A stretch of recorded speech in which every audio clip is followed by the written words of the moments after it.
Hey everyone, I am Kike Aguilera and this is Lucha and Toys YouTube channel. And this is the very first time that I'm doing an English spoken video because I want to share with all of you what is my passion and what is my little tribute to all these superstars that keep the magic of professional wrestling going on to this day. I'm also a professional wrestling referee with more than 15 years of experience. I have been working all over Mexico on the independent circuit with all the current superstars that you can imagine. On this channel you will be able to see all my stories regarding the wrestling toy collecting world, as I'm doing here unboxings, I'm doing reviews, and I'm also doing toy hunting all around Mexico. Also on this channel I'm showing you old school matches from old school arenas here in Monterrey, Mexico. I'm showing you how the wrestling used to be on the 90s, on the 2000s, and how different it is up to the day.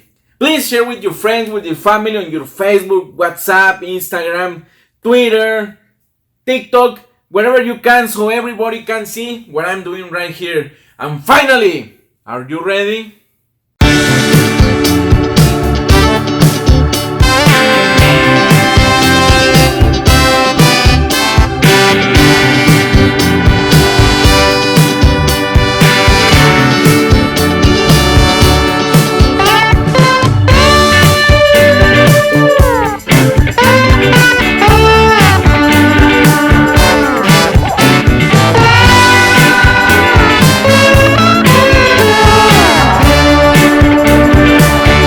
Today, I want to talk about my loose figures, which represent at least one of every figure ever made for any wrestling toy maker company.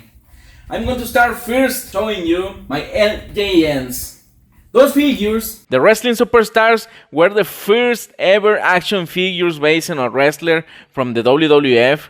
They were made by a toy and a video game company named LJN, and they were made around 1984 and 1989. These figures were made of solid, hard rubber and paint, and they were looking very similar to the wrestlers that were represented in that time.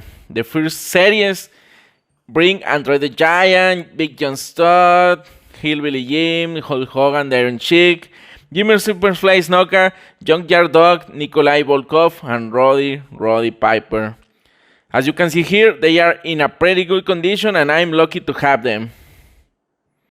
The next I want to talk about are my Hasbros, my favorite collection of them all. I think that Hasbro are the most or the better looking figures ever made. You know, if you look at the faces, the bodies, the superstars, they look amazing up to the day. Also, I used to get my Hasbros when I was a kid, when my parents were looking for a doctor for me because I was an asthmatic person. So we used to travel a lot to San Antonio, Texas, where we used to go to Walmart, Target, or wherever a toy was sold. So they used to buy me like 1 or 2 pieces each time we went over there. As I was telling, the Hasbros were made around 1990, 1994, and they were made of plastic. Many of the superstars feature the signature move or the action move based on the real life counterpart.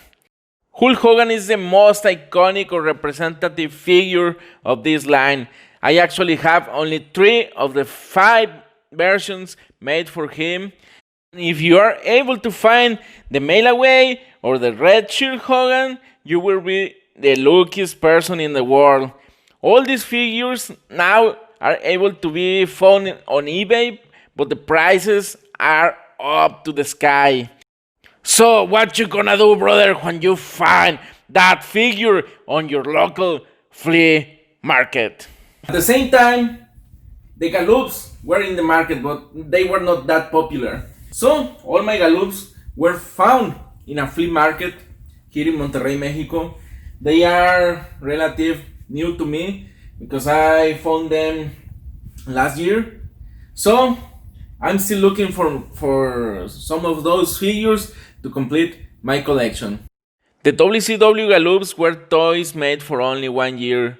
They stand in the stores from 1990 to 1991 and they were made of solid plastic with no animation. So, for me, were kind of a boring toy, so I didn't bought any when I was a child. Talking of retros, Mattel make a wish to the old school fans from the WWF as they brought the old Hasbro's versions with the current superstars and also with some of the legends.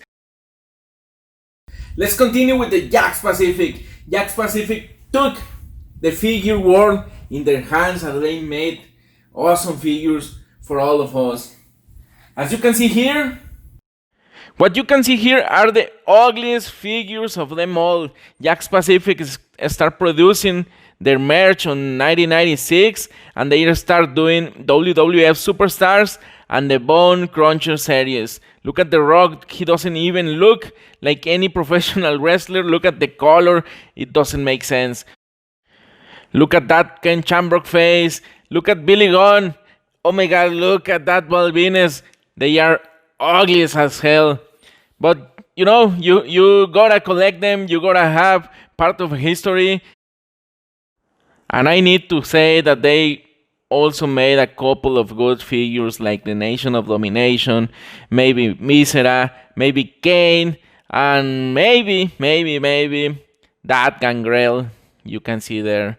It's time for the Attitude Era. They start producing the figures known as the WWF Titantron Live figures, which contain a microchip that will trigger the specific superstar music on the entrance of the stage. Jakks Pacific start using a new technology with the scan of the faces, and as you can see here, they were looking exactly as they were in the real life. That face expression was different from anything that we have been seeing before. Now the figures have more than 15 points of articulations, so it was a lot of fun playing with them, trying to replicate what you were seeing on TV, and they were looking amazing. But Jakks Pacific still working for us, and they start producing the Ruthless Aggression, and the classic superstars were featured, the legends that we were waiting for, like Andre the Giant, Hulk Hogan,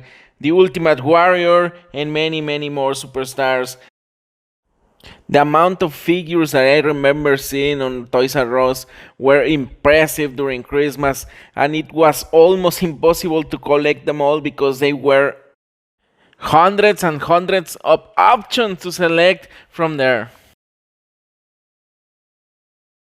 Oh, and I almost forgot about the Bandems. They were made before the Jakks Pacific and were sold during the Jakks Pacific era, and they were made up from rubber, and these figures look more like a cartoon than a current wrestler. This had the characteristic of bending their limbs on different and multiple positions, but they were not that fun. Also, we need to talk about other companies. WCW and ECW had their own wrestling toy makers, and we have multiple companies making them. For example, this one, San Francisco Toy Maker, some Toy Biz, some Marvel, and let me show you something about them. The WCW were great figures during that time, but after a couple of years of playing with them and collecting them, they become real loose on their articulations, and their functionality stopped working after some time as well. For me, the ECW collection from the San Francisco Toy Maker is one of the most underrated collection ever made. I think they deserve another chance on the wrestling industry, and you never know, they may come back and do some other great jobs for wrestling fans. Just to finish my Mattel collection, all Lucy's here. I don't have any sealed cases for them because I'm getting all of them in flea markets or in Facebook Marketplace or in eBay just as a Lucy's. I don't have any more space for new boxes, so I'm getting only Lucy's for Mattel. I need to be honest here. After Jakks Pacific stopped working for the WWF and stopped working on producing any figures, I stopped collecting any kind of merchandise or any kind of figure from the WWF and from Mattel. I just didn't like the product at first. The figures, for example, Rey Mysterio, were real ugly as the first series from Jakks Pacific. But the wrestling world and the collecting world is like a drug for us. You can stop it. You can leave it just like that. So, after a couple of years, I decided to start collecting again. And I'm trying real hard just to collect one figure for each superstar.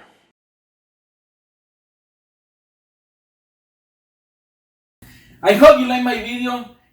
As you can see here, I have a lot more to show you. All my mugs, my Milton case figures to you.